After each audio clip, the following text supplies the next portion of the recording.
when I was in university, I had this friend that he used to be my old roommate.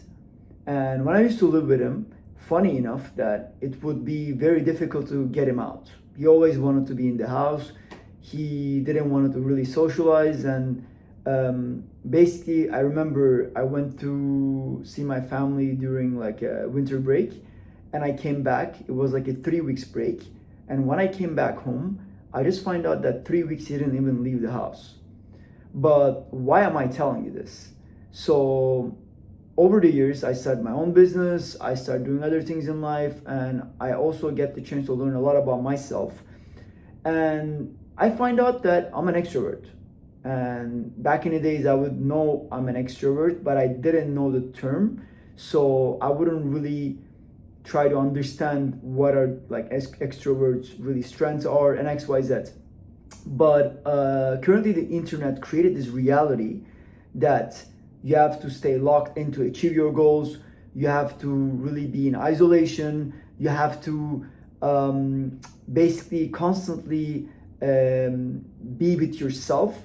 And I realized that for me, that wasn't the case, because I found that my strength came in with being an extrovert. And that means is being with people, and I get my energy from the people. So when I'm brainstorming ideas, I do it better when I'm with people. When I go out to networking, I really connect with good individuals. So maybe when you're introvert, it's a bit different, but when you're extrovert, you have to utilize these tools to your advantage, because there are things you're very good at.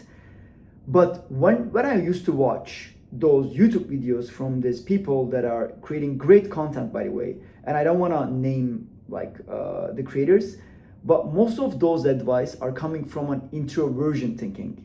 And you might think, how do I know this? It's because I tried those methods and nothing worked for me. Like for me, when people say lock in, like I already live far away from my family and I'm trying to make a business work, which things are going very well. And when I was even creating the business, I always like did a lot better when I was talking with my business partner, and we would brainstorm ideas back and forth.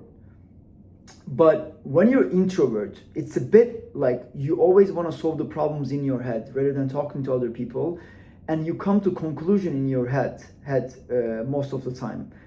And I find that for me, that's not the case.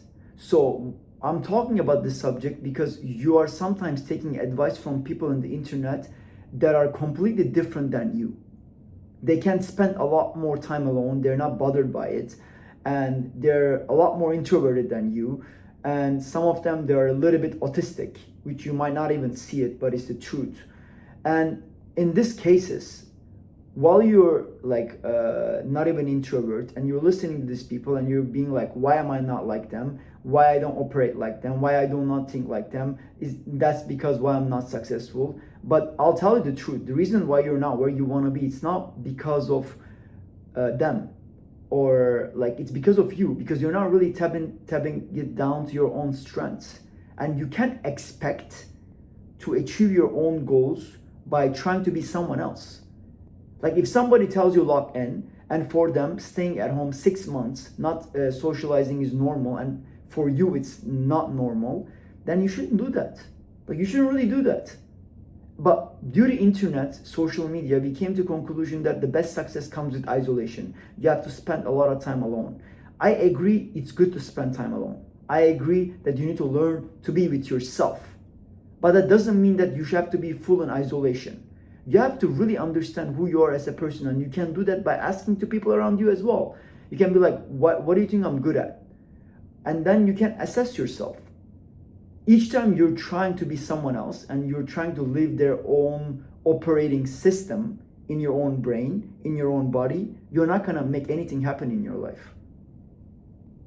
And in the internet currently, we don't really talk about these things. We only talk about, oh, you gotta lock in, or you gotta get focused, or you gotta learn to be spending time alone. Yeah, fair. All this stuff has a point to it. But you also need to really tap down onto your own strengths. And if you're extrovert and you're better at social situations, then it's better to put yourself in social situations that you're gonna grow as a person. I think this is very underrated advice. We currently live in an era that we live a lot, especially after COVID. Everybody became more isolated. We don't know how to hold a conversation with strangers. We are always in our phones. I don't know what's going on. But the whole point that I want to make is that you have to figure out who you are as a person, operate from that system. Stop trying to listen introverts and take their advice. They figured themselves out and you haven't yet. That's why you keep watching these videos on internet and trying to figure out who you are as a person. But you can only do that by trying to look at yourself and ask yourself, what are my strengths? Can I start a conversation with a stranger? Can I go into a networking event or go somewhere that I don't know people and I can connect with them? Do I get my energy by talking to people, or I get my energy more staying in the house by myself? I think these are very good questions that you got to start asking yourself. That's all I'm going to say in this video. I hope you get something out of it.